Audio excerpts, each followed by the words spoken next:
Greetings and welcome back to the Casual Wargamer. Today's video is the Grey Knights faction preview from the community page. Where do I start? Let's jump straight in, literally, with their new army rule, Teleport Assault.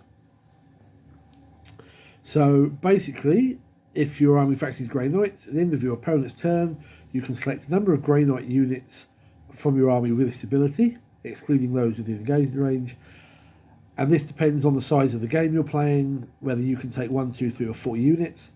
You then remove them from the battlefield and put them into reinforcements to set them up anywhere on the battlefield more than 9 inches horizontally from any enemy models. Any units not on the battlefield at the end of the battle are destroyed.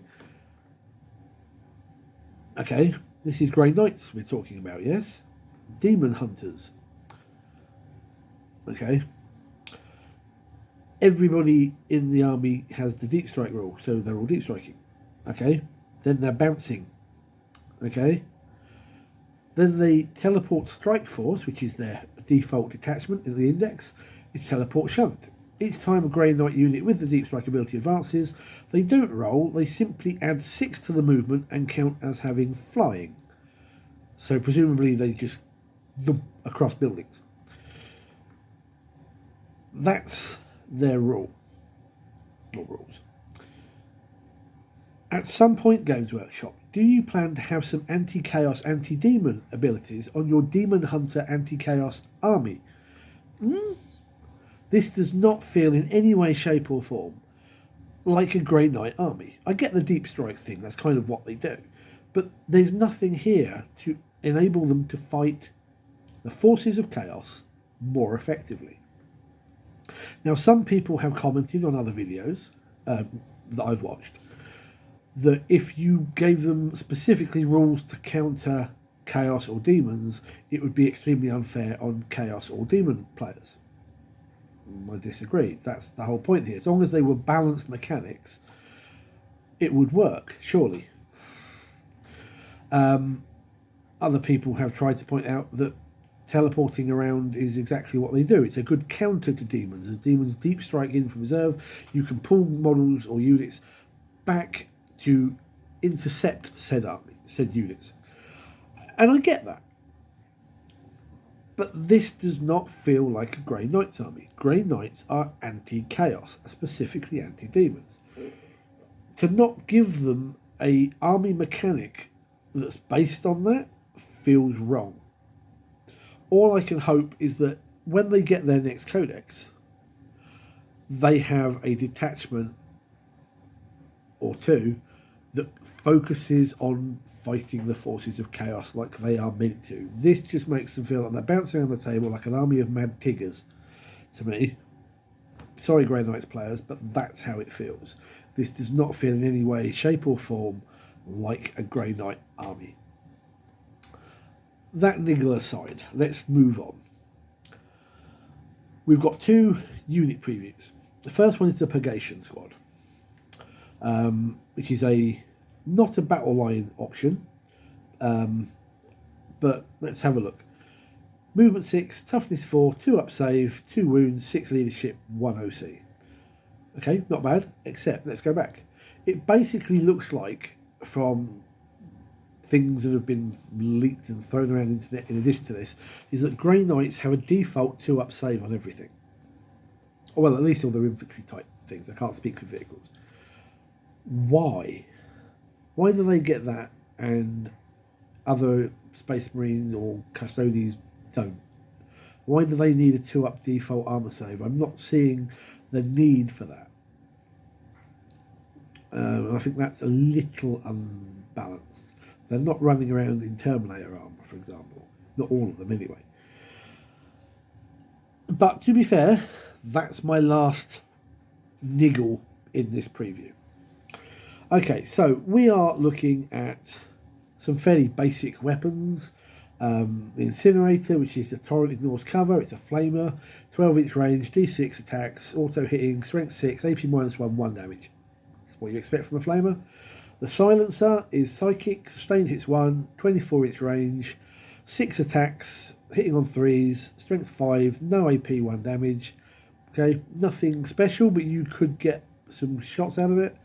The Psy Cannon is psychic, 24-inch range, 3 shots, hits on 3s, strength 8, minus 1 AP, 2 damage. Okay, not bad. And then you've got the obligatory Storm Bolter that they all have. Nothing overly special, but it looks like the weapons are reasonably balanced. In the melee section, they all get a close combat weapon, because everybody does now. And you've got the Nemesis Force weapon, which is 3 attacks, hits on 3s, strength 6, AP minus 2, 2 damage. It's good at cleaving through elite infantry and basic grunts as well. Not bad.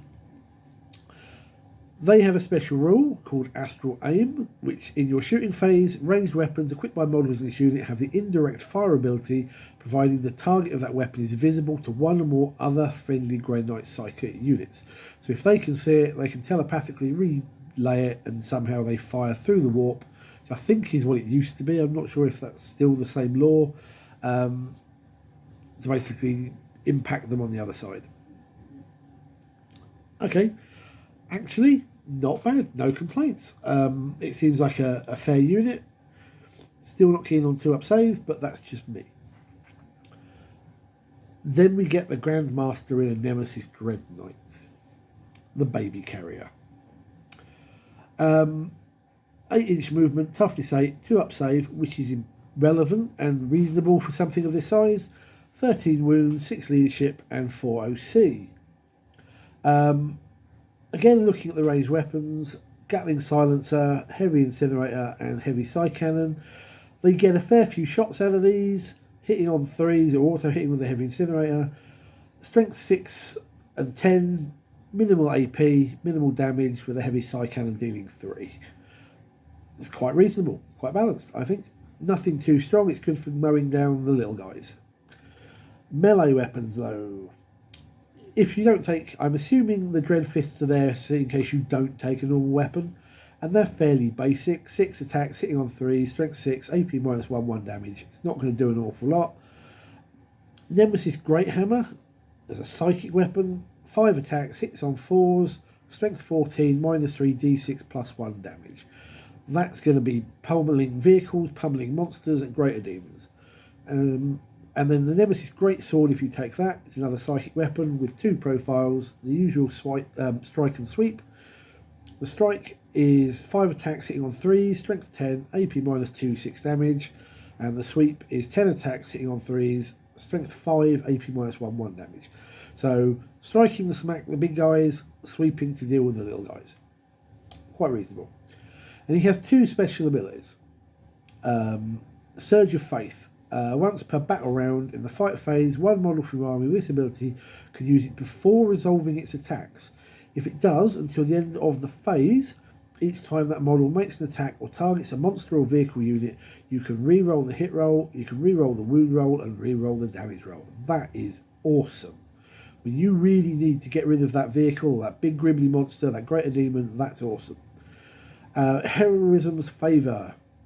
Each time you target this model with a stratagem, it only costs 1 CP, even if the cost is higher. That's great. That's awesome. And a 4-up invulnerable save. Okay, no grumbles on that one at all, really. It's quite reasonable. Quite a nice unit. The next thing we get is the Weapon Spotlight, which is the Purifying Flame Psychic Attack for Purifier Squads. And a little interesting point here, which I haven't seen anybody else mention in videos, is that it says that each unit has a different psychic ability. Grey Knights were one of those armies that we were all sort of pondering how are they going to handle the psychic nature of it. And it looks like each unit will get its own power. So you are going to decide what you want that power, whether you want to take that unit, probably based partly on its psychic power. In this instance, the Purifying Flame is awesome. It's anti-infantry 2+. Wow. Ignores cover and psychic, 18-inch range. It's only 1 attack. Hitting on 3, strength 4, AP minus 1, 1 damage. But I'm assuming that that's going to be every model in the squad gets to do that. So a 5-man squad is going to get 5 attacks with this. Blasting infantry, demons especially. Ow. And then we get to stratagems. Haloed in Soul Fire. So in your movement phase, when a Grey Knight Psyker arrives from Deep Strike or Teleport Assault, they cannot be targeted until your next movement phase by anyone less than 12 inches away. 2 CP to basically ensure that no one can do the old Auspex scan type thing and shoot you on your way in. And also it means you could potentially drop down, grab an objective, and no one can shoot you unless they've managed to run forwards. I like it. Now bear in mind again, the Grandmaster in Nemesis Dreadnought could get these for 1 CP rather than 2. The second one is Radiant Strike. So 1 Grey Knight Psyker, until the end of the fight phase, melee weapons that are psychic also do devastating wounds. That's, depends again on the weapon, but that seems really good as well. Other than my niggle about this does not feel like a Grey Knight's army, it doesn't have that anti-chaos / anti-demon that it should have, and I don't like the fact that they've tried to make them an army of bouncing tigers. This is quite a good preview. Otherwise, I like what we've seen of the units. I like what we've seen of the stratagems. It seems good. It will be facing them on the tabletop that's going to let us know whether this works or not, and just how strong they still are or aren't. But I think a good preview for the most part. What are your thoughts? If you agree, disagree, pop a comment down below and let me know. Hit the thumbs up, hit the subscribe button for me, help the channel, and I'd like to see your thoughts on this particular preview down below. Until then, take care guys, good gaming.